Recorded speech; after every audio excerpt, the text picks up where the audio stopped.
A'udzubillahi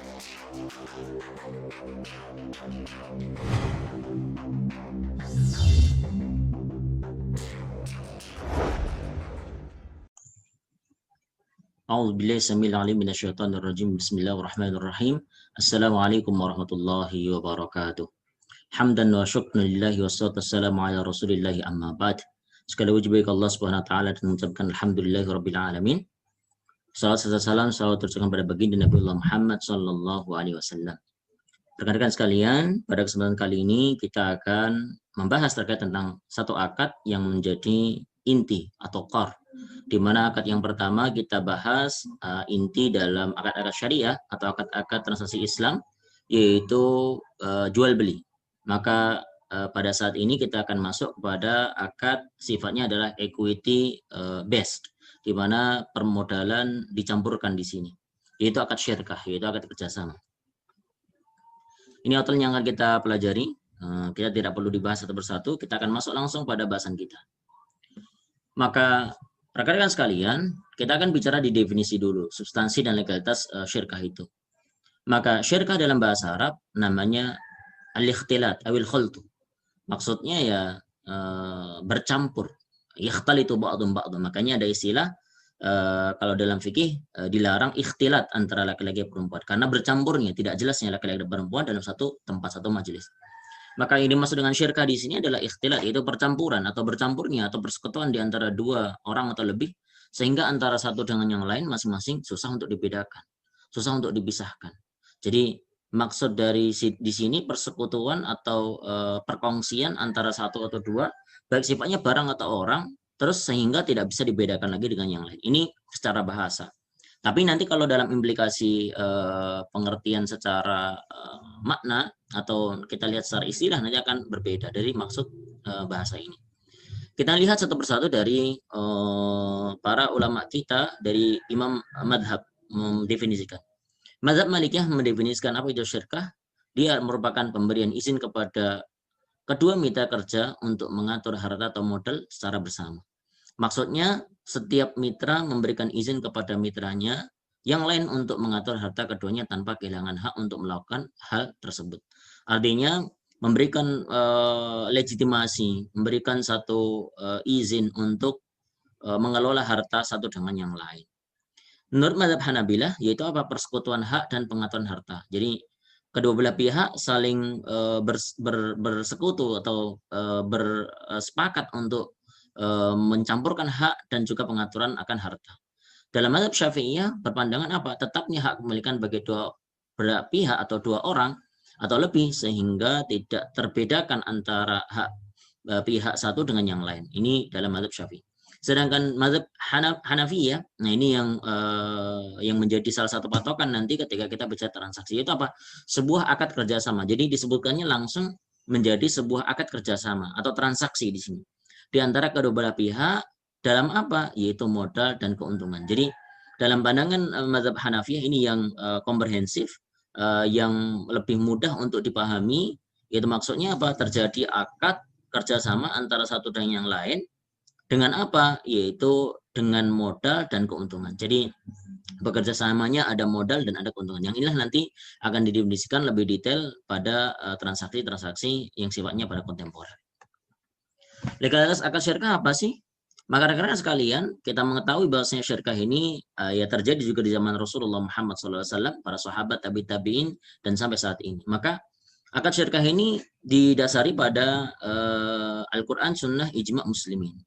Pertama disebutkan di dalam surat An-Nisa ayat 12, di situ ada potongan kalimat fahum syuraka min fis sulus. Dan mereka adalah berkongsi, mereka bersekongkol, bukan sekongkol ya, bersekongkol itu negatif, bersekutu, berkongsi, melakukan kerjasama, fis sulus dalam sepertiga. Dalam surat As-Sad 24 ayat 24, wa inna katsir min al-khulata ila yabghi ba'dhum ala ba'din illa alladziina aamanu wa 'amilus salihati wa qallum ma hum. Sungguhnya di sini disebutkan minal khulata. Khulata itu artinya orang yang saling bercampur hartanya. Khulata, nah, kita sebutkan tadi ikhtilat, khulata. Sedangkan dalam as-sunnah dinyatakan, ini hadis qudsi, ana salisus syarikaini ma lam yakun ahaduhuma al-akhar fa idza khanahu kharajtu min bainihima. Allah Subhanahu wa taala menyatakan ini dalam hadis qudsi, Ana salisun, aku adalah orang yang ketiga. Syarika ini dari kedua belah pihak yang saling melakukan syirkah atau berkongsi. Malam yakun ahaduhumal akhar. Selama salah satu dari dua belah pihak tersebut tidak mengkhianati yang lain. Fa khanahu, ketika mereka berkhianat, kharajtu min bainihim, maka aku keluar dari keduanya. Maksudnya Allah SWT mengambil keberkahan ketika sudah ada yang berkhianat di sini, merusak akad dan sebagainya. Dan ada hadis yang lain, ini periwayatan Abu Daud, hadis yang lain, qala Rasulullah sallallahu alaihi wasallam, yadullahi 'ala syarikaini ma lam yakun ahaduhuma sahibahu fa idza khana ahaduhuma sahibahu rafa'a anhuma. Ini juga ambil redaksi yang sama. Yadullahi 'ala syarikaini, tangan Allah di atas kedua syarikaini, kedua belah pihak yang syarikaini. Malam yakun ahaduhuma sahibahu, yang mana di antara keduanya tidak ada yang melakukan khianatan, selama keduanya tidak melakukan khianat. Fa idza khana ahaduhuma, ketika mereka saling berkhianat, rafa'a anhuma, maka Allah SWT rafa'a anhuma. Para ulama dan muslimin sepakat dan ijma' bahwa syirkah diperbolehkan dengan suatu ketentuan kaidah yang ada dalam syariat. Maka jenis-jenis syirkah, rekan-rekan sekalian, yaitu terbagi dalam bentuk dua. Pertama adalah syirkatul amlak, yang kedua syirkatul uqud. Nah, nanti kita akan detailkan apa itu amlak, apa itu uqud. Kalau secara harfiah amlak ya milkun, yaitu bekerja sama akan kepemilikan. Ketika kita bicara syirkah amlak, ulama mendefinisikan dengan dua, yaitu jabar sama ikhtiar. Yaitu kepemilikan yang sifatnya jabar, yaitu pemilikan. Terus yang kedua ikhtiar. Maksudnya adalah mereka berikhtiar, berusaha untuk memilih untuk memiliki. Sedangkan syirkah yang kedua adalah syirkat uqud. Uqud inilah yang disebut dengan syirkah bertransaksi. Mereka melakukan akad-akadnya. Nah, menurut ulama nanti berbeda-beda cara pendefinisiannya atau pembagiannya. Kalau kita lihat di sini, menurut mazhab Hanabilah terbagi menjadi 4. Yaitu ada di sana ada bintang di situ adalah mudharabah dimasukkan oleh mazhab Hanabilah. Sedangkan dalam mazhab Syafi'i dan mazhab Maliki maka hanya 4. Makanya abdan, wujuh, mufawadah sama inan. Jadi tidak masuk mudharabahnya. Ini yang harus diketahui. Maka nanti kita akan detailkan satu persatu dari akad-akad ini. Jadi intinya ada 5 dalam mazhab Hanabilah, tapi dalam mazhab Syafi'i dan Malikiyah, atau kita bisa dibilang jumhur itu 4, abadan, wujuh, mufawadah, dan ainan. Itu seperti itu. Kita masuk pada jenis syirkah. Nah, pertama kita sebutkan tadi syirkah amlak. Apa sih syirkah amlak? Syirkah yang terjadi atas kepemilikan. Yaitu apa? Kedua belah pihak atau lebih memiliki kepemilikan terhadap benda atau aset dengan tanpa transaksi sebuah akad syirkah, dan dikelompokkan menjadi 2. Jadi maksudnya kedua belah pihak ini tidak berkongsi terhadap modal, tapi dalam kepemilikan. Dalam pemilikan. Maka ini terbagi menjadi 2. Pertama adalah syirkah ikhtiari, yang kedua syirkah jabari. Ikhtiari maksudnya ada usaha, ada keinginan. Maksudnya apa? Yaitu syirkah yang muncul dari tindakan kedua belah pihak untuk membeli barang misalkan. Dihibahkan sesuatu kepadanya, dan mereka secara langsung berserikat untuk pemilikan dari barang tersebut secara sukarela untuk ditetapkan sebagai pemilik. Sedangkan syirkah jabari maksudnya adalah syirkah yang terjadi tanpa ada tindakan atau keinginan oleh kedua belah pihak. Karena maksudnya jabari itu ya ijbar, artinya terpaksa. Dan ini merupakan ketentuan hukum. Jadi sudah menjadi ketentuan hukum. Seperti apa diantaranya? Diwariskan suatu aset kepada mereka berdua. Jadi misalkan di dalam satu keluarga orang tua meninggal, wafat. Terus bagaimana? Maka mau tidak mau adik-beradik, kakak, saudara mereka saling memiliki terkait tentang barang wasiat tersebut, barang warisan tersebut. Maka tentunya ini menjadi jabari. Dan mereka secara langsung menjadi pemilik dari aset dan mereka tidak bisa menolaknya. Ya, tidak bisa menolak. Kenapa? Karena waris itu menjadi satu ketentuan. Maka dibilangnya jabari. Sedangkan yang kedua, syirkah uqud, yaitu terjadi atas kontrak. Mereka berkongsi atau melakukan syirkah, melakukan mitra kerjasama dengan cara akad. Yaitu kemitraan yang terwujud dengan kesepakatan dua belah pihak atau lebih untuk bekerjasama dalam harta dan keuntungan. Jadi memang harta dan modalnya menjadi satu ketentuan dan juga keuntungan. Maka Hanabilah menyatakan ada 5 bagiannya. Tadi kita sebutkan 5. Sedangkan Hanafiyah menjadi 3. Dengan mazhab Hanafiyah ini nanti 3, tapi 3 ini nanti ada pembagiannya satu lagi yang posisi syirkah amwal. Nah, maka disebutkan syirkah amwal di situ. Nah, sedangkan jumhur di antara Malikiyah dan Syafi'iyah membagi menjadi 4. Tadi kita sebut 4, yaitu ainan, fawadah, abadan, dan wujub. Ini yang masyhur jumhur mendefinisikannya atau membaginya seperti itu. Nah, sekarang rekan-rekan sekalian, kita akan masuk dari tata cara akad transaksional syirkah uqud. Maka ini yang menjadi bahasan pokok kita, yaitu syirkah uqud. Maka syirkah uqud, menurut pandangan Hanafiyah, mazhab Hanafiyah, itu cuma ada satu saja, ijab qabul saja. Dan ini terbagi menjadi tiga, gitu. Sebenarnya syirkah amwal, syirkah wujud, syirkah amal, atau sona'i, syirkah amal. Maka terjadi tiga. Syirkah amwal itu nanti dibagi menjadi dua, yaitu inan dengan mufawadah. Tapi hampir mirip lah, artinya pembagian dalam jumhur. Sedangkan jumhur memberikan pandangan rukun syirkah ya ada tiga, yaitu apa? Kedua belah pihak syarika ini, yaitu pihak pertama dan pihak kedua atau pihak yang lain pada semua pihak yang berlaku transaksi. Terus yang kedua barang atau asetnya, dan yang ketiga adalah sighah atau ada ijab kabulnya. Nah, ini pembagian dari mazhab Hanafiyah. Maka syirkah amwal kita sebutkan di awal ini, syirkah amwal, rekan-rekan sekalian, maka kedua belah pihak bersepakat untuk bekerja sama dalam sebuah harta atau aset. Jadi artinya mereka bersepakat ya untuk bekerja sama dalam sebuah harta atau aset. Dan ini terbagi menjadi dua, yaitu pertama syirkah inan. Ini dalam pembagian Hanafiyah, tapi intinya sama dalam mazhab jumhur. Syirkah inan. Yang kedua syirkah mufawadah. Nah, apa itu syirkah inan? Nah, syirkah inan ini yang populer, yang paling populer dan paling mudah untuk dilaksanakan. Maka yaitu apa? Akad bekerja sama antara kedua belah pihak dalam aset dan berniaga atau mengelola dan keuntungan dibagi atas keduanya. Nah, di sini yang menjadikan unik apa? Tidak dipersyaratkan di antara kedua belah pihak, yaitu apa? Dengan komposisi modal, harta atau aset yang sama. Artinya, ketika mereka melakukan perkongsian, permitra, modal yang disertakan bisa berbeda. Artinya misalnya pihak A dan B, porsi misalkan A 60%, B bisa 40%. Tidak selalu sama. Jadi tidak dipersyaratkan harus sama. Nah, dan juga pengelolaan atau tasarrufnya juga boleh dibedakan. Dan diperbolehkan juga porsinya juga beda. Artinya misalkan porsinya disesuaikan dengan modalnya. Itu boleh. Misalkan kalau tadi modalnya untuk A adalah 60, misalkan B 40, maka keuntungan juga bisa dibedakan. Ya 60 dengan 40 itu juga bisa. Seperti itu. Jadi sesuai dengan besarnya modal. Atau tidak juga sesuai dengan modal. Sebesar modal. Misalkan karena pihak A sudah kalau kita bilang sudah mapan dalam finansialnya, maka akhirnya enggak, saya ngambil 50% aja, kita bagi 50-50. Biarpun modal yang disertakan 60-40, itu boleh juga. Terus diperbolehkan pula satu tanggung jawab atas usaha dan satu lagi tidak, itu boleh juga.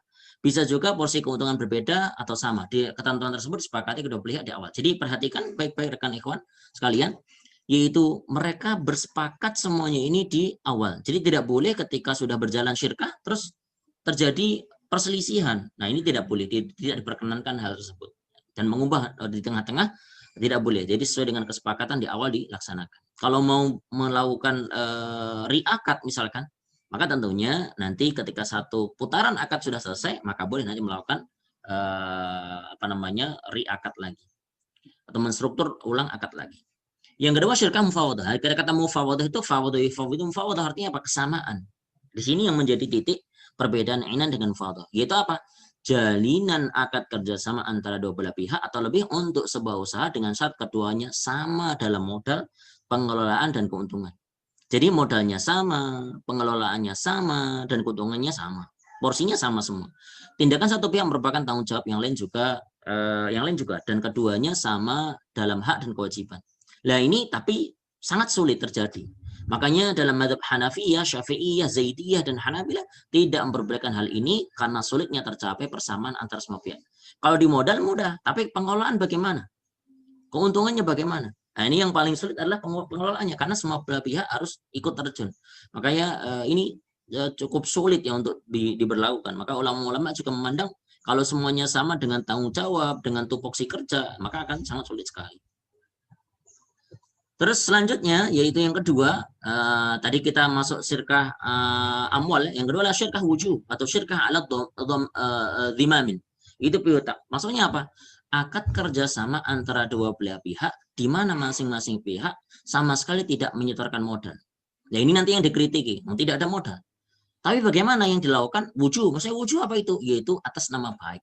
Seperti halnya membeli dengan tanggungan jaminan, dengan dicicil dan menjualnya dengan kontan. Artinya dengan nama baik yang dimiliki oleh para mitra di situ, terus mereka melakukan transaksinya dengan cara berhutang dulu.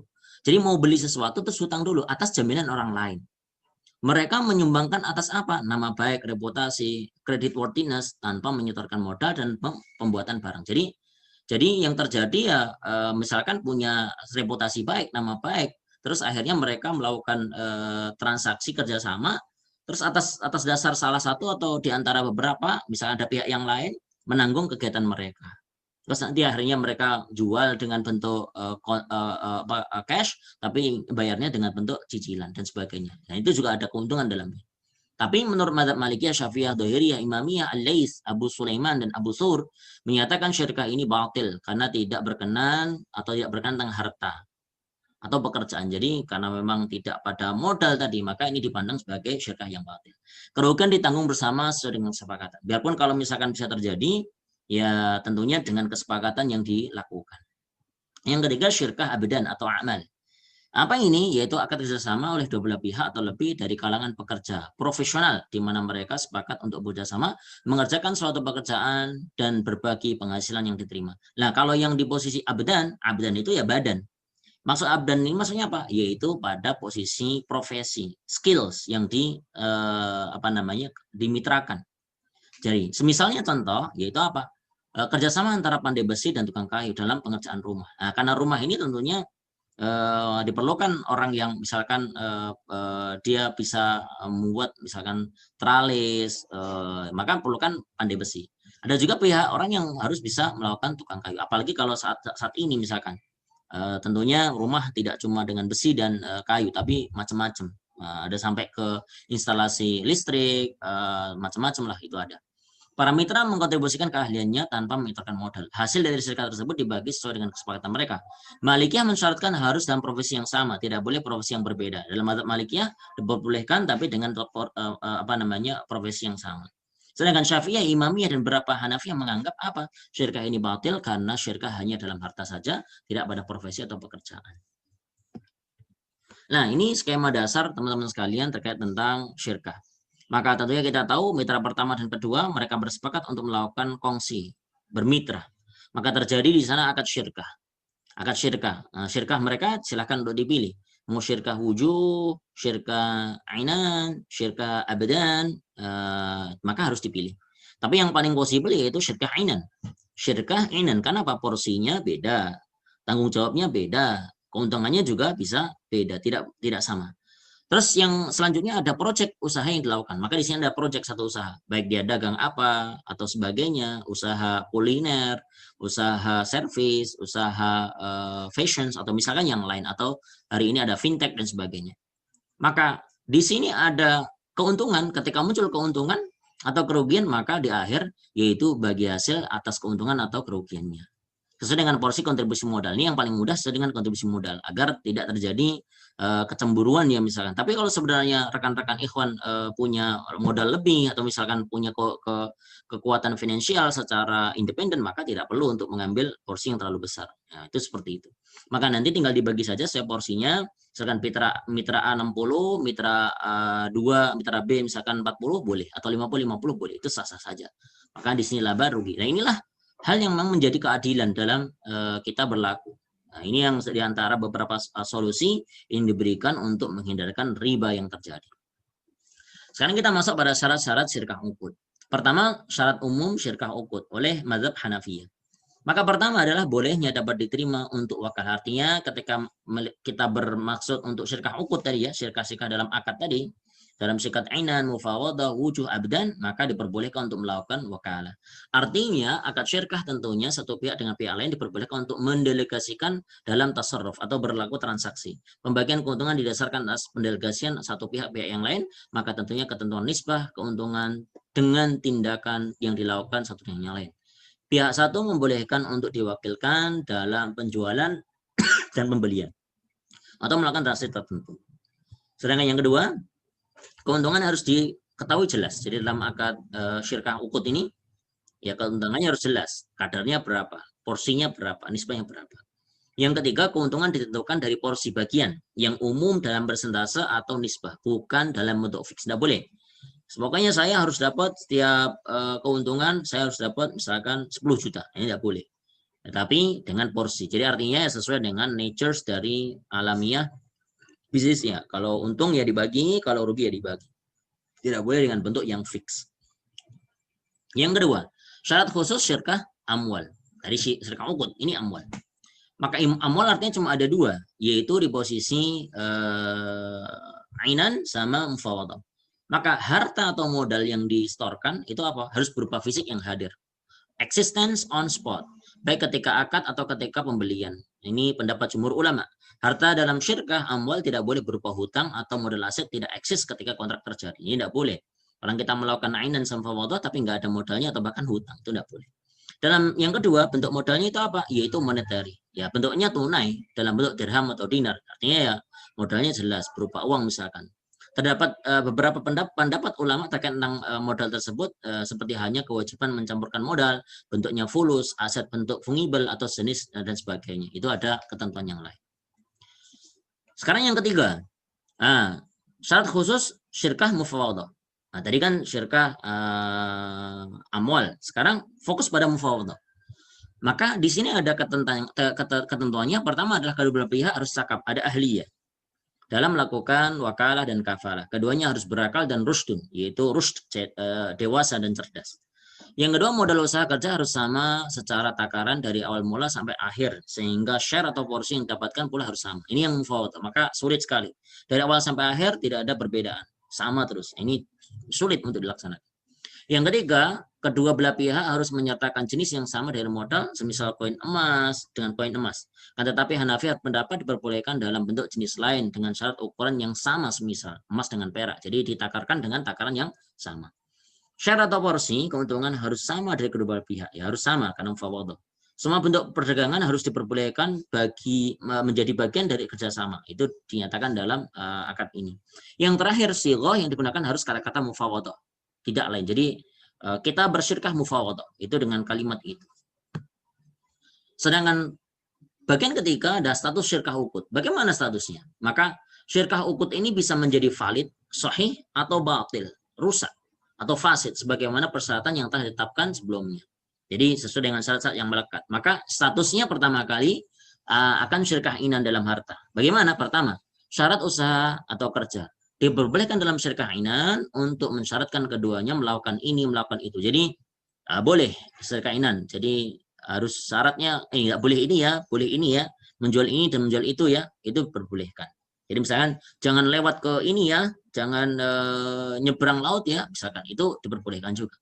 Pembagian keuntungan, porsi keuntungan tergantung porsi modal yang disertakan. Jadi lebih mudah sesuai dengan porsi modalnya saja. Bisa juga dengan tanggungan pekerjaan yang dilakukan lebih maka porsi keuntungan pun bisa lebih. Karena misalkan yang pihak satu sudah steady atau sudah kuat secara modal, maka akhirnya ya udah saya tidak akan mengambil banyak, tapi silahkan untuk Anda mengambil porsi tanggungan yang lebih besar, artinya pekerjaan besar. Jumhur bersepakat nisbah keuntungan didasari kesepakatan oleh kedua belah pihak. Jadi boleh, silahkan.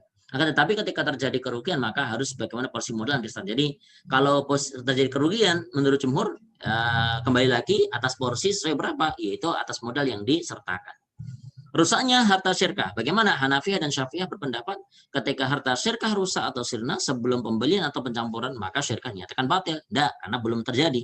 Beda halnya ketika telah tercampur, semisal satu pihak bertransaksi dengan hartanya dan satu pihak telah rusak modalnya setelah akad. Maka mereka diperbolehkan untuk tetap membagi bagiannya karena mereka telah terjalin wakalah satu dengan yang lain. Nah, yang keempat, tasarruf dengan harta syirkah itu bagaimana? Setiap pihak dari syirkah ini diperbolehkan bertasarruf, melakukan tasarruf untuk menjual harta syirkah. Karena mereka telah menjalin kerjasama wakalah di antara mereka, maka boleh dalam bentuk tunai maupun tangguh atau ditangguhkan dulu dengan kredit. Ada beberapa tindakan yang bisa dilakukan dalam syirkah inan seperti satu. Salah satu pihak boleh memberikan uang syirkah dengan menunjuk seorang untuk memberikan komoditas harta. Misalkan, ya artinya menunjuk orang lain. Boleh, tolong belikan aku ini. Ayo menunjuk orang lain jadi wakilnya. Yang kedua melakukan mudharabah dengan harta syirkah. Boleh berlaku mudharabah dengan harta syirkah. Yang ketiga diperbolehkan untuk mewakilkan dalam jual beli. Ya boleh. Tadi seperti yang contoh pertama itu boleh.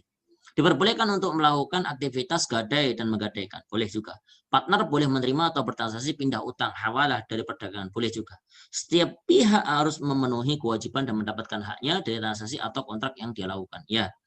Terus selanjutnya diperbolehkan untuk traveling, safar dari harta syirkah. Ini pendapat Hanafiyah, Malikiyah, dan Hanabil. Jadi boleh. Karena memang kebutuhannya kita harus pergi ke Kalimantan, pergi ke luar Jawa, pergi ke Sumatera, pergi ke Aceh misalkan, maka diperbolehkan. Tidak boleh bertabarruk, tidak boleh dari harta syirkah kita melakukan tabarruk. Hibah atau menghutangkan kepada orang lain karena hutang tidak bisa diambil kemanfaatannya, maka tidak boleh karena masuk kategori riba. Mengambil kemanfaatan dari hutang piutang maka termasuk kategori riba. Maka pada status yang kedua yaitu apa? Status syirkah ukut yaitu syirkah mufawadah dalam harta. Maka semua bentuk status yang diperbolehkan dalam syirkah inan boleh dilakukan dalam syirkah mufawadah. Akan tetapi ada status khusus untuk syirkah mufawadah ini. Yang pertama, pihak dalam mufawadah diperbolehkan untuk melakukan hutang piutang. Boleh. Yang kedua, setiap partner menanggung tanggungan perniagaan satu sama yang lain, baik dalam hutang atau yang lainnya. Yang ketiga, setiap partner bertanggung jawab sebagai penanggung atau penjamin atas yang lain dalam transaksi. Yang keempat, setiap partner bertanggung jawab atas semua transaksi jual beli yang dilakukan satu sama yang lainnya. Yang terakhir, akan tetapi tidak menjadi tanggungan dalam hak adami. Hak adami tidak. Misalkan antaranya mahar, nafkah, atau misalkan ada hak, misalkan harus bayar diat, misalkan bayar denda, kafarat, dan sebagainya. Itu tidak. Nafkah keluarga atau penyelesaian sengketa pribadi, hutang pribadi, maka pihak tidak menanggung hal tersebut kecuali hutang perniagaan. Bagian yang keempat, karakteristik dalam akad syirkah. Pertama, karakteristik luzum atau bindingness, pengikatan akad syirkah. Maka jumhur ulama menyatakan bahwa akad syirkah ini diperbolehkan, akan tetapi dia tidak binding, tidak mengikat. Tidak menjadi pengikatan satu dengan lain. Diperbolehkan pihak satu membatalkan kontrak dengan sepengetahuan pihak lain. Karena pembatalan tanpa sepengetahuan pihak lain maka akan menjadikan kerugian, terjadi bahaya, kerugian. Hal ini juga berlaku untuk perwakilan, maka akan batal dengan pemberitahuan sebelumnya. Yang kedua, alamiahnya kepemilikan dalam syirkah. Itu bagaimana? Para fuqaha memandang bahwa kepemilikan partner terhadap harta adalah yadul amanah, artinya saling menitipkan. Jadi satu pihak lain saling menitipkan. Jadi sifatnya adalah yadul amanah, bukan domanah. Karena qabd harta atas izin dari pemiliknya bukan untuk membayarkan harganya. Ketika harta rusak tanpa ada kesengajaan, maka tidak ada doman atau jaminan bagi yang memegangnya. Bagian yang kelima, hal yang batalkan akad syirkah. Apa sih? Maka di sini ada hal-hal umum. Pertama adalah fasakh, pencabutan diri, pembatalan. Oke, saya keluar dari syirkah ini. Itu boleh. Yang kedua, meninggalnya salah satu pihak syirkah. Ya, kalau sudah meninggal, ya artinya sudah berakhir juga. Yang ketiga, murtad, keluar dari agama dan bergabung dengan musuh. Hal ini sama halnya dengan hukum mati. Maka tidak boleh. Biarpun ada ulama memandang, boleh nggak kita syirkah dengan non-muslim? Maka jawabannya boleh. Ada yang menyatakan boleh, ada yang menyatakan tidak. Tapi kalau ada mufawadah, pada kasus ini ulama sepakat ya karena harus sama. Equal itu apa? Ya mereka muslim. Yang keempat, gilanya satu pihak dengan gila yang hakiki. Jadi benar-benar gila. Sedangkan koma dalam setengah atau 1 bulan, pendapat Hanafiyah ada yang menyatakan 6 bulan. Jadi kalau koma bagaimana? Maka masih lihat ditinjau dari aspek hukum. Apakah masih bisa diharapkan kehidupannya atau tidak. Sedangkan hal spesifik yang membatalkan itu apa? Pertama, harta modal atau ketika harta atau modal satu pihak sebelum terjadi transaksi jual beli. Jadi mereka belum mencampurkan modal, tapi ternyata sudah hilang atau belum terjadi transaksi jual beli. Maka tidak terjadi namanya syirkah. Karena belum dicampurkan. Yang kedua, belum ditentukannya nisbah jelas dalam akad syirkah mufawadah. Akad syirkah mufawadah tapi tidak ditentukan nisbahnya berapa. Maka ini dinyatakan batal, tidak boleh. Nah, sekarang yang terakhir kita bahas dari fatwa MUI nomor 73 DSN MUI tahun 2008 tentang musyarakah mutanaqisah. Maka musyarakah mutanaqisah ini maksudnya apa sih? Yaitu musyarakah mutanaqisah dalam musyarakah atau syirkah yang kepemilikan aset atau barang atau modal satu pihak syarik berkurang disebabkan pembelian secara bertahap oleh pihak lain. Artinya berkongsi melakukan satu tindakan musyarakah tapi satu pihak lain modalnya berkurang.